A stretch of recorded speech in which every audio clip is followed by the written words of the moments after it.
The first night, nothing felt wrong. That's the part people never understand when you tell these stories later.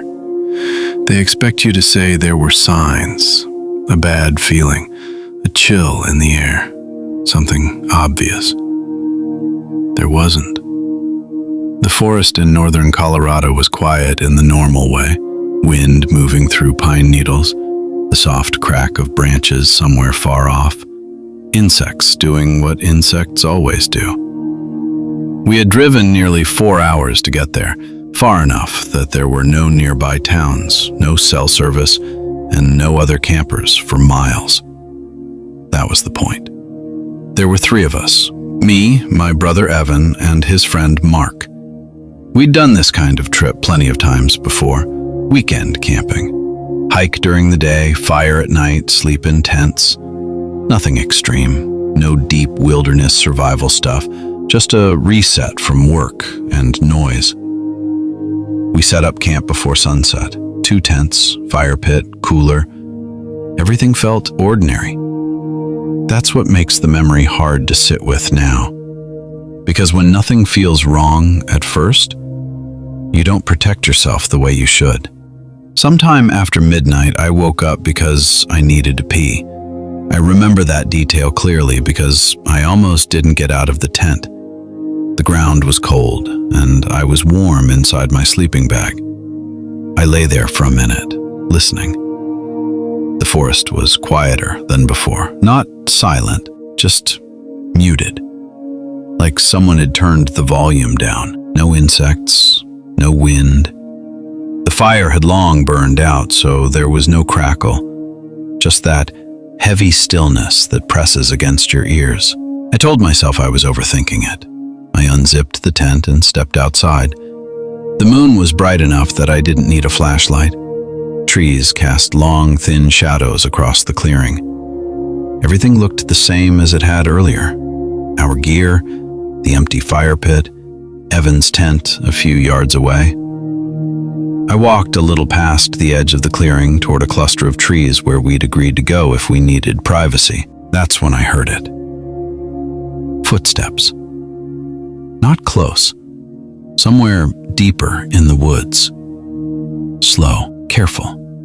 Not crashing through brush like a deer or elk would. Whoever, or whatever it was, knew where to place their feet. I froze. Camping teaches you to identify sounds. Animals move differently than people. They don't pause mid-step. They don't hesitate.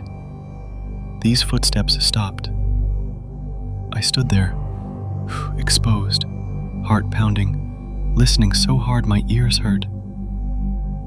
Then I heard breathing, low, controlled, like someone trying very hard not to be heard. I didn't call out. I didn't shine my light.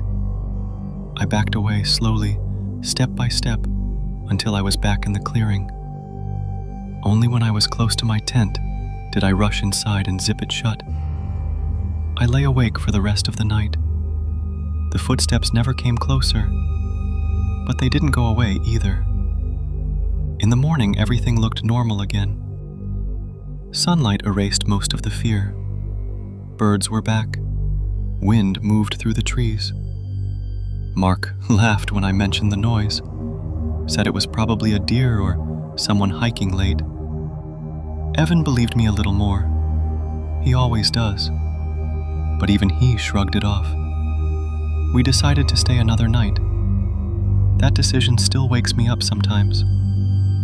The second story happened in Oregon, and it's the one that still makes my hands shake when I think about it. I was camping alone that time.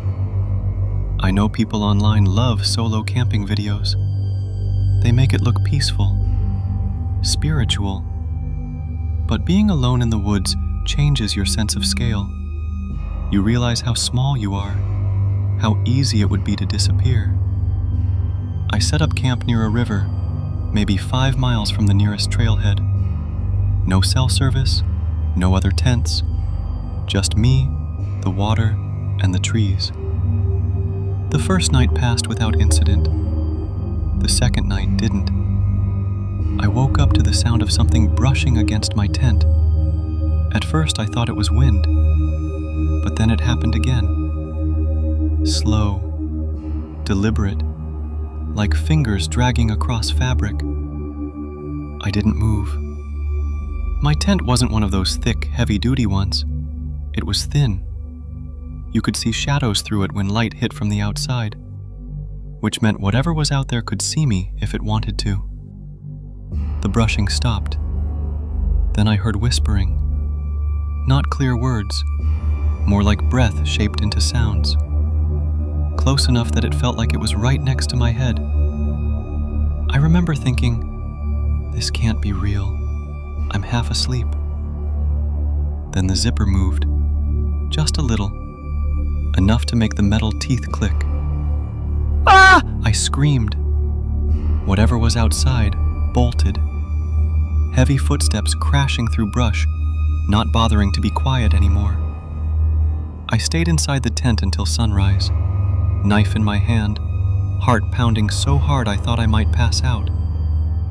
In the morning, there were footprints, barefoot. They circled my tent twice. The third story isn't mine. It was told to me by a park ranger in Utah after he noticed how shaken I looked while checking in at a campground. He said most disappearances don't happen deep in the wilderness. They happen close to camp, close to safety. A couple and their teenage daughter had gone camping in a popular area, established site, other campers nearby, bathrooms, trails. One night, the parents woke up and realized their daughter wasn't in the tent. They thought she'd gone to the bathroom. An hour passed. They alerted rangers. Search teams found her footprints leading away from camp. Barefoot, pajama pants, no jacket. The footprints stopped near a tree line. No signs of struggle. No body.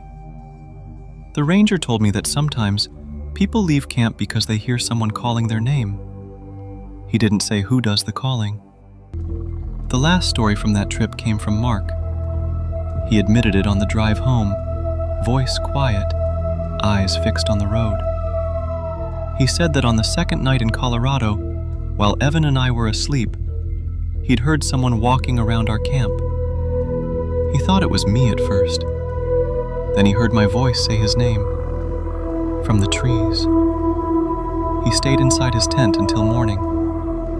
He never told us because he didn't want to be the reason we packed up early. I don't camp anymore. Not because I believe in monsters or ghosts or folklore, but because there are people out there, real people, who know those woods better than you ever will. And sometimes, they like to watch first. After Colorado, after Oregon, I tried to convince myself those experiences were coincidences. That's what most people do.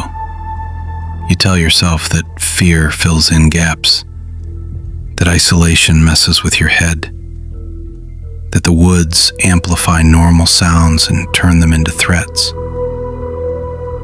But the stories kept coming, and the more I listened, the more I realized how similar they all were.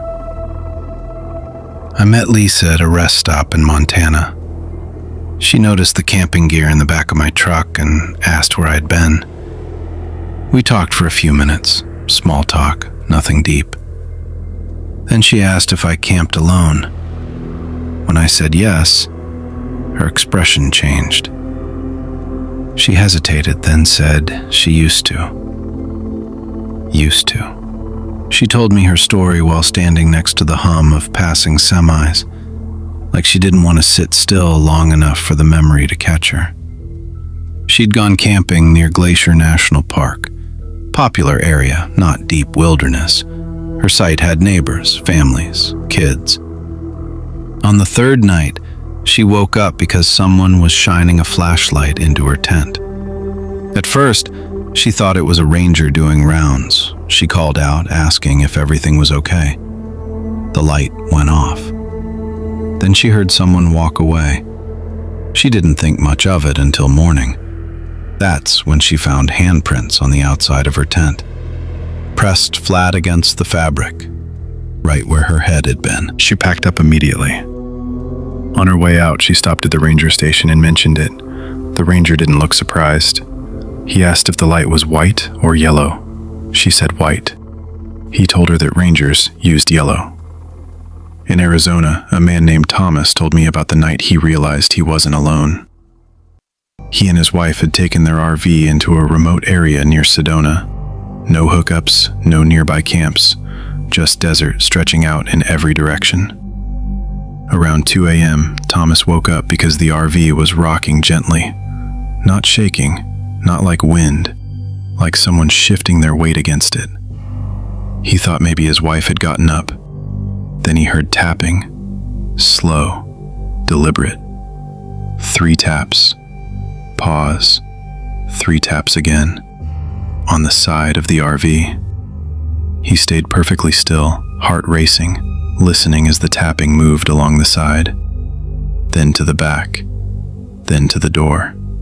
The handle rattled, not violently, just enough to test it. They stayed inside until sunrise.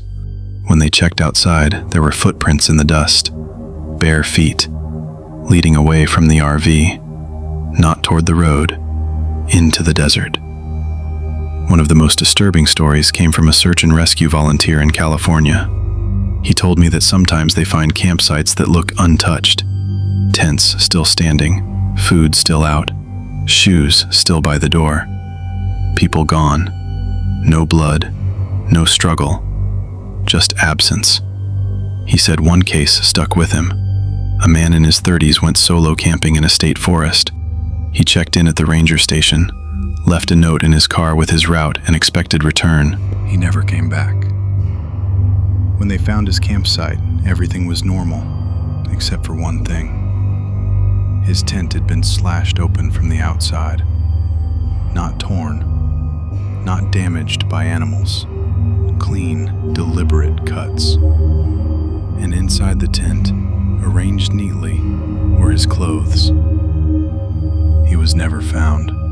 I stopped telling people about my experiences after a while. Most of them smiled politely, nodded, and changed the subject. A few joked about Bigfoot or ghosts. Only the people who had been out there, really out there, understood. They didn't interrupt. They didn't laugh. They just listened.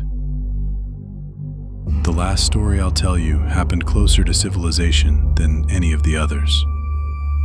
A group of college students went camping in a wooded area just outside a small town in Pennsylvania. Easy trails, day hikers everywhere, nothing remote. They stayed up late, drinking and talking by the fire. Around midnight, they noticed someone standing just beyond the edge of the clearing. Not moving, just standing there. They assumed it was another camper. One of them called out, asked if they needed anything. No response. The figure turned and walked into the trees. They shrugged it off. An hour later, they heard someone walking around their tents. Heavy steps. No attempt to be quiet. Then a voice. Calm. Friendly. "Hey guys, can I sit by your fire?" One of them answered yes. No one came. The voice asked again, closer this time. "Hey, I just need to warm up." They shined a flashlight toward the sound. No one was there. They packed up and left that night. The next day, the police were called to that same area. A man had been arrested, hiding in the woods. He had a knife and a list of campsites. The pattern is always the same. The watching, the testing, the voices, the waiting. People think the scariest thing about camping is animals. Bears, wolves, snakes. But animals don't unzip tents. They don't whisper. They don't call your name.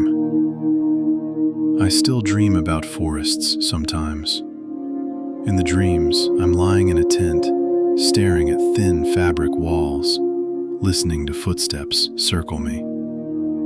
I never see who's out there. I just know they're patient and that they're close.